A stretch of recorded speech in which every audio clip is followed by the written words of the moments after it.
Hi, வணக்கம் நேயர்களே. கந்த கடவுள் நமது சொந்த கடவுளை வணங்கி, வயலூர் எம்பெருமான் முருகனை வணங்கி, நேர்த்தி லட்டு மோசடி பார்த்தோம். திருப்பதி லட்டு அதில் அடிச்சிருந்தான். இன்னைக்கு இப்போ இந்த எம்பிபிஎஸ் புரியுதா, நீட், இது ஒரு பெரிய மாயை. எம்பிபிஎஸ் நீட் இது ஒரு பெரிய மாயை. அதாவது இந்த ரமணா படத்துல சொல்றல, எவ்வளவு செலவானாலும் பரவாயில்ல, எப்படியாவது எங்க அண்ணனை காப்பாத்திருங்க அப்படின்றான் இல்லையா. விஜயகாந்த் சொல்லுவார், எவ்வளவு செலவானாலும் பரவாயில்ல, எங்க அண்ணனை காப்பாத்திருங்க, கவலைப்படாதீங்க, டோன்ட் வரி, ஒரு 2 லட்சம் ரூபாய் செலவாகும், அதனால பரவாயில்ல, செத்த பணத்துக்கு ட்ரீட்மெண்ட் கொடுப்பா. அதே மாதிரிதான் இதுவும். இவன் என்ன பண்ணிருக்கான், ஒரு 100 கோடி ரூபாய் அடிச்சிட்டாங்க சார். எவ்வளோ? 100 கோடி ரூபாய். அபினவ் சர்மா, இவன் பேர் அபினவ் சர்மா. கிட்டத்தட்ட 100 கோடி ரூபாய் அடிச்சுட்டான். ஒரு காசு 2 காசு இல்ல மக்களே. இதுக்கெல்லாம் மெயின் காரணம் என்ன? என் பையன் எம்பிபிஎஸ் படிக்கணும், என் பொண்ணு டாக்டருக்கு படிக்கணும், எவ்வளவு செலவானாலும் பரவாயில்ல, எவ்வளவு செலவானாலும் பரவாயில்ல, இதுதான் காரணம். இப்படி கொடுத்துட்டு பணத்தை கொடுத்துட்டாங்க. பணம் எவ்வளவு வாங்கியிருக்கான்? 15 லட்சத்துல இருந்து 45 லட்சம். ஆளை பொறுத்து இருக்கு. அவசரம் அதிகமாக உடனடியா பணத்தை ஏத்திடுவான். புரியுதா? 15 லட்சத்துல இருந்து 45 லட்சம் வரைக்கும் கொடுத்திருக்காங்க.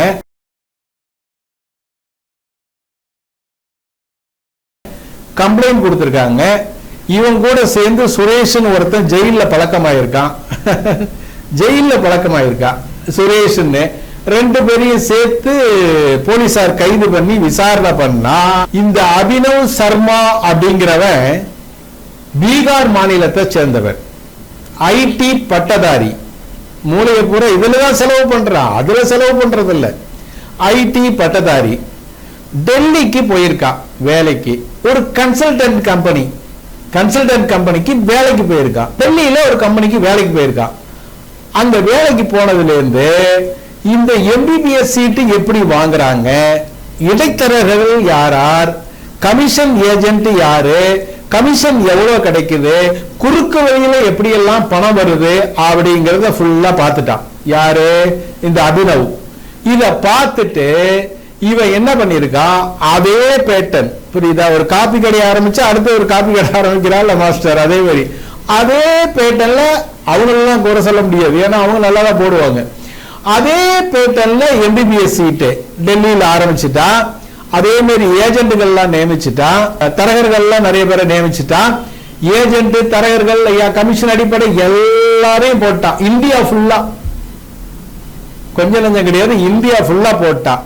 போட்டு இவருடைய மெயின் வேலையை என்னன்னா, நீட் தேர்வு எக்ஸாம்ல இவன் ஒரு ஆளுக்கு பதில் இன்னொரு ஆளை அனுப்பி எக்ஸாம் எழுத வச்சு பாஸ் பண்ண வச்சு சீட்டு வாங்கி கொடுத்து எம்பிபிஎஸ் சீட்டு வாங்கிடுவான். நல்லா கேட்டுங்க. இவனுடைய மெயின் முதல் காரணம், முழு காரணமே என்னன்னா, வேற ஒரு ஆளை, இப்ப குப்புசாமின்னு இருந்தான்னா குப்புசாமிக்கு பதில் ரங்கசாமி எம்பிபிஎஸ் சீட்டு எழுதுவார், இது நீட் எக்ஸாம் எழுதுவார், நீட் எழுதி பாஸ் பண்ண வச்சிருவார். அதே மாதிரி உங்களுக்கு சீட்டும் காலேஜில் வாங்கி கொடுத்துருவான். வாங்கினோன்னு எல்லாம் மக்கள் நம்ப ஆரம்பிச்சுட்டாங்க. அதோட முக்கியம் இல்ல, இவனுடைய ஃபங்க்ஷனுக்கெல்லாம் நிறைய செலிபிரிட்டிஸ் பாம்பேல இருந்தெல்லாம் கூட்டு வருது.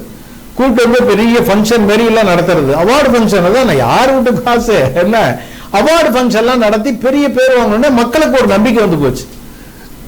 உடனடியே எல்லாருமே நிறைய பணம் கட்ட ஆரம்பிச்சிட்டாங்க. அதான் 15 லட்சத்துல இருந்து 45 லட்சம் வரைக்கும் பணம் கட்ட ஆரம்பிச்சிட்டான். 45 லட்சம் வரைக்கும் பணம் கட்டின உடனே இவன் என்ன பண்ணிட்டான்னா, இதே மாதிரி ஆள் மாறாட்டம் பண்ணதை கண்டுபிடிச்சிட்டாங்க. கண்டுபிடிச்ச உடனே அந்த அபினவை பிடிச்சி சிறையில போட்டாங்க. இதான் இப்ப நடந்தது. அபினவ் கொண்டு போய் சிறையில போட்டாச்சு. சிறையில போட்ட உடனே அங்க சுரேஷ்னு ஒருத்தர் இருக்கான், ஜெயில இருக்கான். ஜெயில் நண்பர்கள் சுரேஷ், அபினவ், சுரேஷ் 2 பேரும் பெயில்ல வெளில வராங்க. பெயில்ல வெளில வந்த உடனே இந்த எம்பிபிஎஸ் சீட்டை முதல்ல இருந்ததோட தரத்தை ரொம்ப உயர்த்திட்டான். தரத்தை உயர்த்தினா எப்படி? தங்கத்தில தரத்தை உயர்த்தலாம், மோசடியில தரத்தை உயர்த்திட்டானுங்க. தரத்தை உயர்த்தின பணமா குமியுது. என்ன பண்றது தெரியல, பணமா குமியுது. அபினவ் பார்த்தா ஒரு 5 அக்கௌண்ட் பினாமி அக்கௌண்ட், இதுக்கெல்லாம் பேங்கார்னு உடந்த நல்லா தெரிஞ்சுங்க. ஒரு தப்பு நடக்குதுன்னா மேல வந்து பேங்க்ல கொண்டு போய் 5 அக்கௌண்ட் பினாமி அக்கௌண்ட் ஓடணும், பேங்காரனு உடந்த அவனையும் பிடிச்சி உள்ள போடணும். அப்ப என்ன பண்றான், அவர் 5 அக்கௌண்ட் ஓபன் பண்றான், அதுல கோடி கணக்கில் பணத்தை இன்வெஸ்ட் பண்றான். இன்வெஸ்ட் பண்ண உடனே இவர் வந்து வெளிநாடெல்லாம் சுற்றுப்பயணம் ஆகிறார். அதான் முதல்ல சொன்ன இல்லையா, 15 லட்சத்திலிருந்து 45 லட்சம் வரைக்கும் பணம் வாங்குறது. ஒவ்வொரு கிளைண்ட்டையும் 15ல இருந்து 45 லட்சம் ரூபாய் பணம் வாங்குறது சீட்டுக்கு, புரியுதா? இப்படி வாங்கி சில கோல்மால் பண்ணி சில பேருக்கு வாங்கி கொடுக்கறது, சில பேருக்கு வாங்கி கொடுக்காம விட்டுறது, சில பேருக்கு வாங்கி கொடுத்துறது, சில பேருக்கு வாங்கி கொடுக்காம விட்டுறது. இப்படியே சேர்ந்து 5 பினாமி அக்கௌண்ட் ஓபன் பண்ணானா அதுல ஏகப்பட்ட ரூபாய் 100 கோடி ரூபாய்னா ஒரு 70-80 கோடி ரூபாய் பணத்தை போட்டான். பணத்தை போட்டோடனே ஒண்ணுமே புரியல அபினவுக்கு. ஏன்னா இவ்வளவு பணம் வந்தா என்ன பண்ணுவாரு? உடனே வெளிநாடுகள்லாம் சுற்றுப்பயணம் ஆரம்பிக்கிறார். எங்க? ஜப்பான், சவுத் அமெரிக்கா, ஆப்பிரிக்கா, இப்படி எல்லா நாடும் போடு தென்கிழக்கு ஆசியாவோட 132 நாடுகள் சுத்தி பார்த்துட்டான். இவர் போறது பூரா ஹை கிளாஸ் நம்பர் 1. அதாவது வந்து பிளைட்ல வந்து அந்த ஸ்பெஷல் இது இருக்கு இல்லையா, ஃபர்ஸ்ட் கிளாஸ், அதுல தான் போவார். பிளைட்ல ஃபர்ஸ்ட் கிளாஸ் தான் போவார். டாட்டாவே செகண்ட் கிளாஸ் தான் போவார். பயணிகளோட பயணியா தான் உட்காருவார். என்ன அல்பத்துக்கு வாழ் வந்து அத்தராத்தியில குறப்பிடிப்பும்பா. அதே மாதிரி வாட்ச் வந்தீங்கன்னா பிளாட்டினம் வாட்ச் தான் கட்டுவார். ஃபர்ஸ்ட் கிளாஸ் தான் பிளைட்ல போவார், பிளாட்டினம் வாட்ச் தான் கட்டுவார். அதுக்கப்புறம் பாத்தீங்கன்னா அவருடைய செல்போனே 2 லட்சம் 2.5 லட்சம், அப்படி எல்லாம் ஆடம்பர வாழ்க்கை. கொஞ்சம் கொஞ்சம் இல்ல, ஆடம்பர வாழ்க்கை வாழ்ந்திருக்காரு ஜாலியா. எல்லா ஊருக்கும் போயிட்டாரு. ஏன்னா ஜெயிலுக்கு போறோம்னு அவருக்கு தெரிய மாட்டிருக்கு. அதனால இந்தந்த ஊருக்கெல்லாம் போயிட்டு அப்புறம் 112 கண்ட்ரி எல்லாத்தையும் ரவுண்ட் அடிச்சுட்டு கடைசியா அபினவ் வந்திருக்காரு. வந்த உடனே எல்லாத்தையும் வந்து போலீசார் வந்து இதெல்லாம் எப்படி கண்டுபிடிச்சாங்கன்னா விசாரணையில கண்டுபிடிச்சது. மக்களே நல்லா பாத்துங்க. எம்பிபிஎஸ்க்கு நானும் பாக்குறேன். இங்க இருந்து ரஷ்யா அனுப்புறாங்க, இங்க இருந்து பாத்தீங்கன்னா துபாய் அனுப்புறாங்க, இங்க இருந்து பாத்தீங்கன்னா ஏதோ பேர் தெரியாத கண்ட்ரி எல்லாம் போய் படிக்கிறாங்க. அப்படி படிச்சுதான் வேலை கிடைக்கணும்னு இல்லையே, புரியுதா? வேற எந்த துறையில லைக் பண்ணீங்களோ அந்த துறைக்கு போங்க. உக்ரைன்ல பாருங்க எம்பிபிஎஸ் படிச்சாங்க, குண்டை போட ஆரம்பிச்சோன்னா எல்லாம் நடுங்கிட்டாங்க. இது இந்தியன் எம்பசி காப்பாத்தி எல்லாரையும் கூட்டிட்டு வந்துட்டாங்க. அதை நான் சொல்ல வரேன். நம்ம ஊர்ல படிக்கும் போது இருந்தா பிரச்சனையே கிடையாது.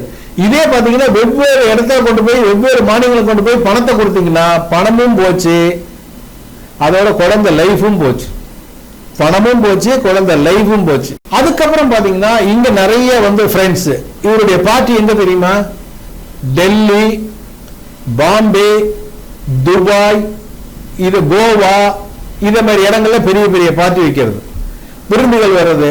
நிறைய செலிபிரிட்டி, பெரிய செலிபிரிட்டிஸ் நண்பர்கள், நிறைய லேடிஸ் நண்பர்கள் நிறைய பேர் இருக்காங்க. அவங்களுக்கு 5 லட்சம் 10 லட்சம் உள்ள கிஃப்ட் குதூகலப்படுத்துறாராம். 5 லட்சம் 10 லட்சம் உள்ள கிஃப்ட கொடுத்து குதூகலப்படுத்துறாரு. யார் வீட்டு காசு? அவன் வீட்டை வித்து, நகையை வித்து, சொத்தெல்லாம் வித்து கொண்டு போய் இவன்ட்ட போட்டுறாங்க, புரியுதா? ஏன்னா பொண்ணு எம்பிபிஎஸ் ஆயிடுவான், பையன் எம்பிபிஎஸ் ஆயிடுவான், டாக்டர் ஆயிடுவான், டாக்டர் ஆயிடுவான். அதே ஒரே கனவுலே தான் இருக்காங்க.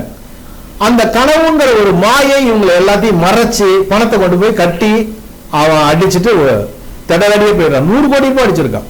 1 கோடி 2 கோடி இல்ல, 100 கோடி ரூபாய் அடிச்சிருக்கான். இதுக்கு யாருன்னா ஒவ்வொரு பீகார் மாநிலத்தில் 2 காலேஜ்ல மட்டும்தான் சேர்த்திருக்கான். பீகார் மாநிலத்தில் 2 எம்பிபிஎஸ் காலேஜ்ல சேர்த்திருக்கான். அட்மிஷன் போட்டு கொடுத்திருக்கான். நிறைய பேருக்கு கொஞ்சம் அட்மிஷன் போட்டு கொடுத்திருக்கான். ஏன்னா திருநாளுமே ஆக்டிங் பண்ணாதானே 5 பேர் சேர்த்திருக்காரு, 10 பேர் சேர்த்திருக்காரு. அப்ப நம்பி பணம் கட்டலாம். செலிபிரிட்டிஸ் எல்லாம் வராங்க, பாம்பேல இருந்து நிறைய பேர் வராங்க, ஹிந்தில இருந்து வராங்க, நிறைய பேரை கூட்டு வர்றாரு. அப்ப எவ்வளவு பணம் வச்சிருப்பார் அவருக்கு. இதெல்லாம் ஒரு சுண்டக்கா மாரி அப்படின்னு அவளே சொல்லி விடுவான், புரியுதா? அவளே இவனுக்கு சொல்லி விட்டுருவான். அதுல ஏமாந்து இவங்க எல்லாம் பணம் கட்ட வேண்டியது. பாருங்க, 1 கோடி 2 கோடியா 100 கோடி ரூபாய் சொல்லிட்டான். உடனே வந்து என்ன பண்ணிட்டாங்க, போலீசார் விசாரணைக்கு எடுத்து இப்ப விசாரணை பண்ணி இவங்க 2 பேர், யாரு? இந்த அபினவ், சுரேஷ் 2 பேரும் நீட் மோசடியில கைது பண்ணிட்டாங்க. கைது பண்ணதோட மட்டுமா, இனிமே அவனை உள்ள தூக்கி போட்டு திரும்பி அவனை விசாரணைக்கு எடுத்து, இந்த விசாரணையில தான் நிறைய பேர் மாட்டுவான். கல்வி நிறுவனங்கள்ல நிறைய பேர் இவனுக்கு ஒத்துழைச்சிருப்பாங்க, இல்லைன்னா கோல்மால் பண்ண முடியாது. கல்வி நிறுவனங்கள்ல இருக்கிற ஆளுங்க கோல்மால் பண்ணாதான் இவன் வந்து சீட்டை உள்ள போட முடியும். அவனுங்களையும் இந்த ஒத்துழைப்போட தான் இந்த பிசினஸ் நடந்திருக்கு. ஏன்னா அதுலயும் கூட்டு மைசூர் பாக்கு மொத்தமா திங்கிறப்ப இறையுதில்ல கொஞ்சமா செதறதில்ல, அதை எடுத்து அவனை திங்கிட்டு வரலாட்டு இருக்கு. என்ன இப்ப அவனாலையும் பிடிக்கணும் போலீஸ். இனிமே முழுமையா இவனை விசாரணையில எடுத்து இவன் என்னென்ன பண்ணுனா, யார் யார் கூட லிங்க் வச்சா, இந்த கோடியெல்லாம் பணம் எல்லாம் எங்க இருக்கு, எவ்வளவு சுற்றுப்பயணத்துல செலவு பண்ணா, புரியுதுங்க, எல்லாம் 2 லட்சம் 5 லட்சம் 10 லட்சம் தான். எதை எடுத்தாலும் அவருக்கு 2 ரூபா 5 ரூபா மாரி பெருசாலாம் கிடையாது, வாரி கொடுத்துட வேண்டியது. கஷ்டப்பட்டு உழைச்சாதானே அந்த பணத்தோடைய வழி என்னன்னு தெரியும். திருடி சம்பாதிக்கிறவங்க பூரா இப்படிதானே இருக்கான், என்ன பண்ண முடியும், புரியுதா? ஒரே நைட்ல கார் வாங்குவோம், ஒரே நைட்ல இது பண்ணுவான், எல்லாம் ஒரே ஆடம்பர வாழ்க்கை. ஏன்னா ஆரம்பத்திலே வந்தானா அவனுக்கு பணத்தோடைய கஷ்டம் என்னன்னு தெரியும். யார் வீட்டு பணமோ குமியுது, ஏற்பாட்டு 5 பினாமி அக்கௌண்ட்ல வந்து குமியுது, அடி அடி அடின்னு அடிச்சிட்டான் ஃபுல்லா, அடிச்சுட்டு ஃபாரின் டூர் அது இது லைஃப்ல யாரும் பார்க்க முடியாத அளவுக்கு எல்லா ஊருக்கும் சுத்தி வந்துட்டான். ஜப்பான், வடகொரியா, தென்கொரியா, அமெரிக்கா, தென்னாப்பிரிக்கா, வட ஆப்பிரிக்கா, 132 கண்ட்ரி, தென்கிழக்கு ஆசியா நாட்டுல எல்லா இடத்துக்கும் போயிட்டு வந்துட்டான். ஆனா நீங்க கொடுத்த பணத்தை பூரா அவன் என்ஜாய் பண்ணிட்டான். நீங்க அதே ஊர்ல உட்காந்துட்டு அதே இடத்துல உட்காந்து கடனை வாங்கி சொத்தை வித்து என்ன பண்றது? எம்பிபிஎஸ்ங்கிறது ஒரு மாயை. உங்க குழந்தைங்க படிக்கணும்னு அதுக்கு தலையெழுத்து இருந்தா நீட்ல ஆட்டோமேட்டிக்கா பாஸ் ஆயிரும், புரியுதா? அதே கவர்மெண்ட்ல சேர்த்தா ஃபீஸ் ரொம்ப கம்மி, 5 லட்சமோ 3 வருது கவர்மெண்ட் கோட்டாலாம் கிடைச்சா.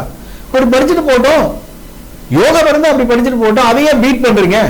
பீட் பண்ணதுனால உங்களுக்கு மன உளைச்சல், குழந்தைக்கு மன உளைச்சல், அம்மா அப்பாவுக்கு மன உளைச்சல், குடும்பத்துக்கே மன உளைச்சல், மொத்தமா திருடிட்டு போயிட்டா என்ன பண்ணுவீங்க?